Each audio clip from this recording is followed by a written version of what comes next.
नमस्कार, मैं हिमांशु कुमार, आप देख रहे हैं वेव समाचार।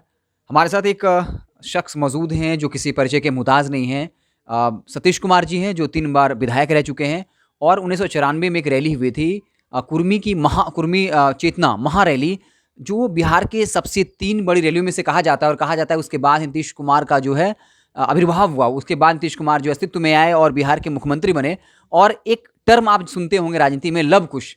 27 साल पहले सतीश कुमार ने वो टर्म दिया था, लव कुश जो है टर्म दिया था। फिर से एक बार बहुत बड़ी रैली करने जा रहे हैं और तमाम जिलों में घूम रहे हैं और फिर से एक बार लव कुश यानी जो कुरी और कुर्मी है उस जाति के लोगों को संगठित करने के लिए लगातार ये प्रयास कर रहे हैं।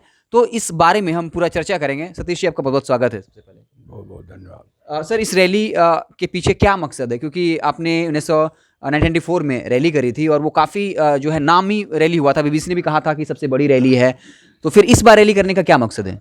असल उस रैली के बुनियाद पर शासन में बदलाव आया, प्रशासन में बदलाव आया और सत्ता के मालिक बदल गए। वर्ष बीता, 2 वर्ष बीता, 15-16 वर्ष बीत गया। लेकिन हमको लगता है जिन अरमानों को लेकर लोगों ने परिवर्तन की चाहत रखी थी और चाहत के लिए ताकत लगाया था, उन अरमानों को पूरा होना चाहिए था। लेकिन पूरा हुआ कि नहीं, तो बिहार मीमांसा करेगा। हम ये समझते हैं कि हम जहाँ खड़े थे उससे भी पीछे चले गए। ऐसी बात हम इसलिए कहते हैं कि राजनीतिक सामाजिक तौर पर अपने आप को आगे बढ़ाने के लिए, राजनीतिक दखलंदाजी बढ़ाने के लिए, सामाजिक तौर पर अपने को आगे बढ़ाने के लिए हम लोगों ने रैली किया था, एकजुटता का परिचय दिया था। लेकिन आज जब 27 वर्ष के बाद देखते हैं तो सुनकर हैरानी होगी कि राजनीति में क्या है, सामाजिक परिवर्तन और राजनीति में ताकत बढ़ने का मतलब है एमएलए एमपी का बढ़ना। अब बिहार में उस समय 60-55 एमएलए हुआ करते थे कोयरी कुर्मी के, जिस समय रैली हमने किया था। और सुनकर हैरानी होगी कि 2015 में भी जो चुनाव हुआ था उसमें 36 एमएलए दोनों का था और इस बार जब चुनाव हुआ तो मात्र 24, 15 कोयरी है, 9 कुर्मी है। तो जाहिर बात है हमारी ताकत लगातार राजनीतिक क्षितिज पर घटती चली गई और इसीलिए हम लोग विवश हैं कि फिर से एकजुट होकर, और उपेक्षा हमारी इतनी हुई कि किसी दल ने 1 टिकट दिया, किसी दल ने 2 टिकट दिया, किसी दल ने 3 टिकट दिया और किसी ने 1 भी नहीं दिया। आप समझ सकते हैं हमारी उपेक्षा घनघोर हुई और इसी उपेक्षा के खिलाफ अपने ताकत का इजहार करने के लिए, एकजुटता का प्रदर्शन करने के लिए हम इस बार रैली करना चाहते हैं। हम रैली करेंगे अक्टूबर में, लेकिन एक कार्यकर्ता बैठक हमने 28 फरवरी को पटना में बुलाया है, जिसमें मीमांसा करेंगे पूरे देश और प्रदेश के राजनीति का। और उस राजनीति में हमारे जो पुरखे थे, आप जानते हैं कि सम्राट अशोक, चंद्रगुप्त मौर्य हमारे समाज के लोग थे। उनका जो कौशल था, शासन कौशल, पूरी दुनिया उनका कायल है, पूरी दुनिया कायल है। सरदार वल्लभ भाई पटेल जो कुछ किया अपने देश के नवनिर्माण के लिए, दुनिया जानती है। अच्छा, एक सवाल और है। आपने 1994 में एक महा रैली करी थी, काफ़ी नाम हुआ, कहा जाता है कि बिहार की सबसे बड़ी रैलियों में से था। तो इतने वर्षों के बाद क्या लगता है कि वही उत्साह कार्यकर्ताओं में रहेगा और उस तरह की रैली हो पाएगी? क्योंकि लालू उसकी तुलना जो आपने करी थी, और आप अध्यक्ष भी रहे, उसके संयोजक भी रहे और कोई पॉलिटिकल पार्टी का योगदान उस वक्त नहीं था। बाद में उसी रैली के चलते समता पार्टी अस्तित्व में आई और आप संस्थापक सदस्य भी रहे थे। लेकिन इस बार क्या लगता है, उस तरह का उत्साह लोगों में दिखेगा, उस तरह की भीड़ जुटेगी? क्या अंदाजा है आपको? नहीं, देश दुनिया आगे बढ़ी है, बिहार भी बढ़ा, हमारा समाज, लवकुश समाज भी आगे बढ़ा है। इसमें पढ़े लिखे लोग हैं, सारी चीज़ों को समझ रहे हैं। नेतृत्व करने की बात थी, नेतृत्व करने वाले लोग नहीं हैं। हम नए नौजवानों को निकाल रहे हैं और उत्साह पिछले बार से कई गुना ज़्यादा है। बहुत लोग खिलाफ में बोल रहे हैं कि सतीश जी फिर निकले हैं किसी के खिलाफ में।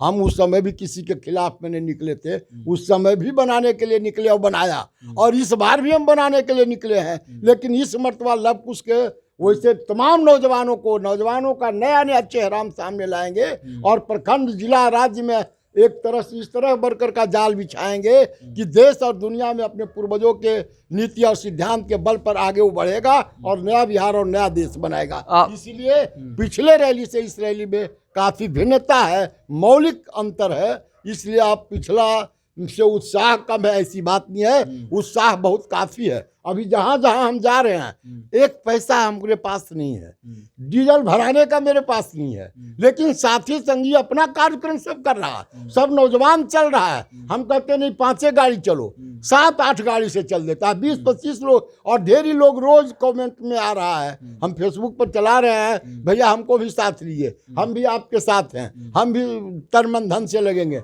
अपना हम खून दे देंगे, हम पसीना दे देंगे। हजारों नौजवानों का समर्थन इस तरह से मिल रहा है। इसलिए हमारा क्या है, हम तो एक अदना सा सिपाही हैं, न एमएलए हैं, न हमको कभी किसी ने मौका दिया, न हम समाज को राजनीतिक हथियार बनाया, आज भी हथियार नहीं बनाना चाहते हैं। समाज जो पीछे चला जा रहा है, लव कुश की एकता जो कमजोर पड़ी है, उसको मजबूत करना चाहते हैं। हमारी मंशा किसी का खिलाफत नहीं है, भले ही किन्हीं के मन में जो कुछ बुझाए, हम चाहते हैं इस समाज को हम मजबूत करें और अपने पुरखों का जो विचार था, हमारा पुरखा विचार वैचारिक तौर पर बहुत ही मजबूत था। अगर उनके विचारों के अनुसार देश और प्रदेश चलता तो सोने का चिड़िया भारत आज भी रहता। इसीलिए हम नए सिरे से लगे हैं और उत्साह की कोई कमी हमको नजर नहीं आती। अगर उत्साह की कमी होती तो इस बूढ़ा आदमी से क्या होता। अच्छा, एक सवाल ऐड कर लेते हैं। नीतीश कुमार के बारे में कहा जा रहा है, जो आप ही के समाज से हैं, उनके बारे में कहा जा रहा है कि अब वो कहीं ना कहीं कमजोर हो गए हैं। तो क्या आप इसलिए चाहते हैं कि अब कोई नया नेतृत्व आए जो एनर्जेटिक हो, युवा हो, और वो फिर कुर्मी समाज, कोरी समाज का नेतृत्व संभाले? क्या ये एक बहुत बड़ी वजह है? क्योंकि नीतीश कुमार कहीं ना कहीं अब कमजोर पड़ने लगे हैं और बार बार मीडिया में भी खबरें चल रही है, राजनीतिक पार्टियों के बीच में खबरें चलने लगी हैं कि अब वो कमजोर हो रहे हैं। तो क्या उसी बीच में से एक नया नेतृत्व आप देना चाहते हैं लव कुश समाज को? नहीं, कमजोर हुए हैं ऐसी बात हम नहीं मानते हैं। नेता हैं और समाज का सब दिन वो किए हैं, राज्य का किए हैं, बड़े नेता हैं, उनकी चर्चा हमको करने का दम नहीं, हमारा दायरे से ऊपर है वो। लेकिन परिवर्तन संसार का नियम है, प्रकृति का परिवर्तन तो होता रहता है और बिना परिवर्तन के चल भी नहीं सकता है। हम यह नहीं कहते हैं कि कोई कमजोर हो गया, कोई मजबूत हो गया, लेकिन हमने तो कहा कि हम नए नए लोगों को सामने लाना चाहते हैं। तब सवाल कर सकते हैं कि आप नए कहाँ हैं, तो हम कुछ बनना नहीं चाहते हैं। बनने के लिए हम 3-4 बार से हम चुनाव भी नहीं लड़ रहे हैं, तो हम बनने के लिए नहीं है, हम बनाने के लिए आगे बढ़े हैं। और जब हम देखेंगे कि नेतृत्वकारी शक्तियां उभर गई है नौजवानों का, तो हम विदा ले लेंगे और कहेंगे कि आगे बढ़ो, और समाज को भी कहेंगे अक्टूबर में जाते जाते कि इन्हीं नौजवानों के नेतृत्व में समाज को आगे बढ़ने दें। तो सतीश कुमार जी तो जो किसी पहचान के मुताज ने आपको बता दें, अगर नीतीश कुमार मुख्यमंत्री बने तो इसमें उनकी बहुत बड़ी भूमिका थी।